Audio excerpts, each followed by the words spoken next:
All right, ladies and gentlemen, the Zoo of the Future. I will take you on a private guided tour of the project we've been working on the past years. You see here the result of that research. A new, open, multi-species landscape, you could say. The project is a kind of a reaction on my work in the zoo. I designed for the zoo, but I also felt we need to bring the zoo to a new level, a further development of the zoo. So the zoo has been pretty much the same over the past 150 years. And so this is an attempt to open up ideas on how to transform the zoo in the future.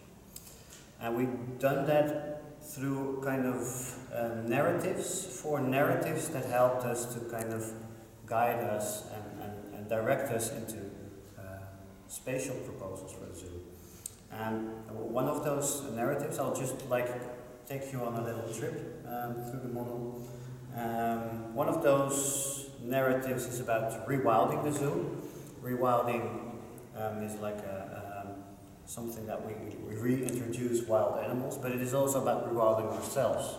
So how wild are we, and how wild do we dare to be, and can wildness bring us closer to nature and to other beings? So we have three kind of rituals from our daily life, but also from the daily life of animals. And one is about eating, one is about sleeping, and one is about dying, that we basically all do. So the first model you see there in front, it's about eating together. It's a place where you can dine together, but dining together also raises the question about, okay, dining, but what do you eat? Who is being eaten? Could we ourselves be eaten?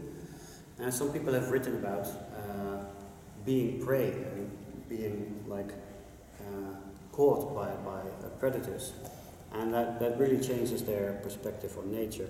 So could we kind of use this ritual place also to be more aware of our position on the earth and our role in the ecosystem?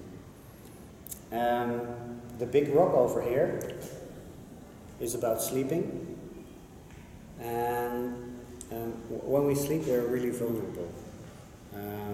So we look for safe spaces to sleep. But when we sleep, we're also much more part of our surroundings, you could say. So this rock is a place where you maybe through Airbnb could rent a little grotto, like you see here, for instance. What's happening there? You could sleep with, for instance, the brown bear, who is hibernating. So we feel kind of not so well in the winter time, and many people would like to have a pause in the winter. So could this place in the zoo be the location where you start experimenting with that, or where you give yourself time to have this kind of more resting phases, resting periods? And could we do that together with animals? Could we learn from animals, for instance? So could we hibernate with the brown bear, and could we just have a nap with the badger, or just looking at the bats hanging in the grottos? Could it help us be more at rest with nature? And the third type of rock, those three storylines are all around different ritual rocks, you could say, are these funny shaped rocks where you could bring the dead. When someone deceased, we used to bring them to the ground or burn them, but in some cultures it's quite normal to bring your beloved ones to the vultures. In Nepal, they bring you high up in the mountain, and in the Middle East, they have even specially designed towers for it, towers of silence. But could the zoo also be a place for these kind of rituals where we really become part of nature's cycle again? Could the zoo be a place where not only non-human but also human death plays a role? So, those were about rewilding. One series of projects is also very much about how do we define nature, how do we perceive nature, and how does the zoo represent nature. And there was a little kid, he asked whether this was a theater, and actually he was pretty right about that, because it is a kind of a theater. It's a theater of the extraterrestrial. So how do we see outer space as part of our earthly nature? That's a question. How do we perceive this earthly nature in regard of extraterrestrial space? Could we, for instance, also find a kind of extraterrestrial nature on Earth? That's quite interesting. We tend to have these kind of romanticized landscapes as nature, but in the corner over there we have an enclosure for earth oil, for instance. And next to it we have an enclosure for deep sea volcanoes. Underwater volcanoes that have their complete own ecosystems, very extreme. And just like in the earth oil, there are all kinds of bacteria living in those enclosures, in those habitats. And but we tend not to see them as nature. So could the zoo also use these kind of new images of nature? And could the zoo play a role of like helping us to broaden our idea of nature in that sense?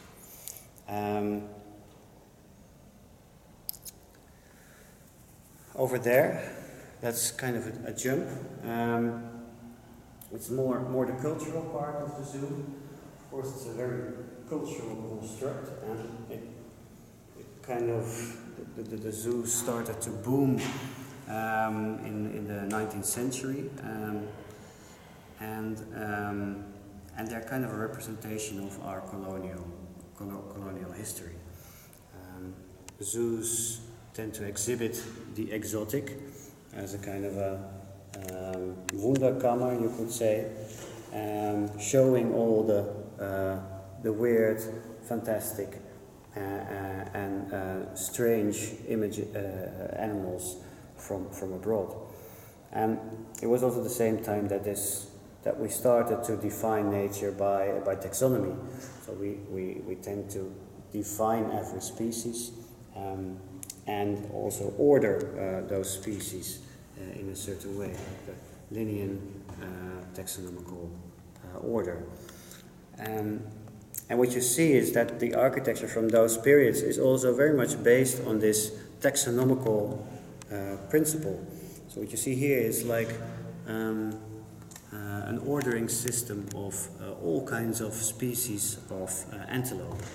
It's a rough replica of the Antelope House in Berlin from the 19th century. And what we did, we wanted to look for a new life for this colonial history, because the way we used to look at nature there, and the way we used to collect nature, and the way we still actually categorize nature is not maybe the only way, and maybe not even the best way. So if we have this building, which we highly regard, but we want to give it a new future, what we did here is we took out all the captivity and the elements of captivity.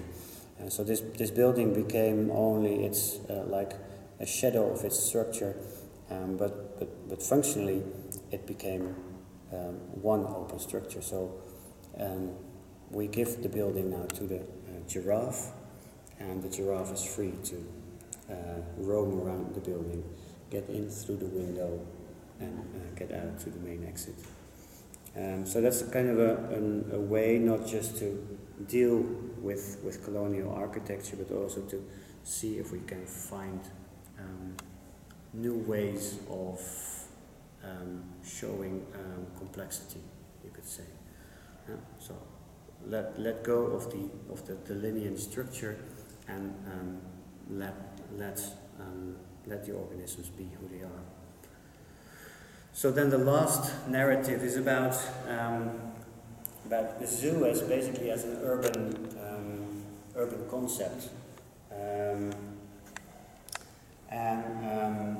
What we try to combine here is to see the zoo as an urban model, and see what happens if we apply that to kind of regular urban structures, like the housing blocks here in Zurich, for instance. What would happen if we designate 10% of the streets of Zurich to wildlife, or at least in a combined way? What could you connect? Could you connect all the parks and the nature reserves around? Or could you facilitate the year-round migration of cattle? What could you give the animals from the zoo? What would the giraffe do if it could travel through town? And the other side of the medal, what does it give the humans? Every house becomes like a watching tower. You're late for school because the giraffe had to cross the street. It's an attempt to also, with the help of the zoo, see if we can design our future cities in a more multi-species way, and find ways of other ways of living together. And by introducing both the zoo animals, but also the regular wildlife, urban wildlife, it is also kind of a solidifying new ecologies, because the ecologies that we know, they are changing, and we feel guilty, but we can also use that as a tool to design new, comfortable, multi-species cities, you could say. So what we have here, a new landscape with 4 storylines in it, but not so explicitly visible. Just like a real zoo, they mingle all kinds of visions on nature into one new landscape. And why I made this model is because if you design for a zoo, that goes really slow, so the zoo changes very slowly, and it's hard to communicate change. So we were convinced that we needed a model, because a model is also the language in which zoos tend to communicate. They know how to read a model.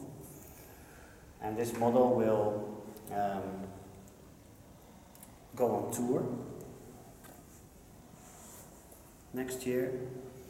And with this model we want to start discussion with other zoos, with the zoo professionals, to see if, when the zoo wants to change a little, it has to build a new enclosure, or it has to decide on what animal it should keep or let go, that we can help a bit on thinking